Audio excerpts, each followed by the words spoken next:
नमस्कार, मी पंजाब डक आणि आजपासून परत एक शेतकऱ्यांसाठी अंदाज देणार आहे.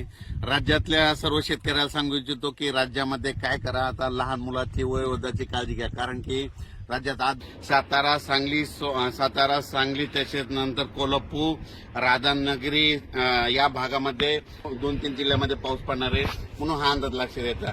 त्याच्यानंतर कर्नाटकमध्ये पाऊस पडणार आहे, तेलंगणाला पडणार आहे. त्याच्यामुळे काय होणार आहे, जे कर्नाटकच्या सीमालगतचे जे भाग आहेत, म्हणजे उमरगा झालं, नांदेड झालं, त्याच्यानंतर धर्माबाद झालं, त्याच्यानंतर धाराशिव, जत, मंगसूळ या भागामध्ये पावसाचं सत्र ह्या 5-6 दिवस चालूच राहणार आहे, म्हणून हे अंदाज लक्षात यायचा. त्याच्यानंतर राज्यातल्या सर्व शेतकऱ्याला सांगू इच्छितो, ज्यांचा कांदा असेल, ज्यांच्या वीटभट्ट्या असतील, ज्यांचा गहू असेल, तुम्ही काय करा, 30 तारखेपर्यंत तयारी ठेवा. कारण की राज्यामध्ये 1 मे पासून राज्यात वातावरण खराब होणार आहे, म्हणून हा अंदाज लक्षात यायचा.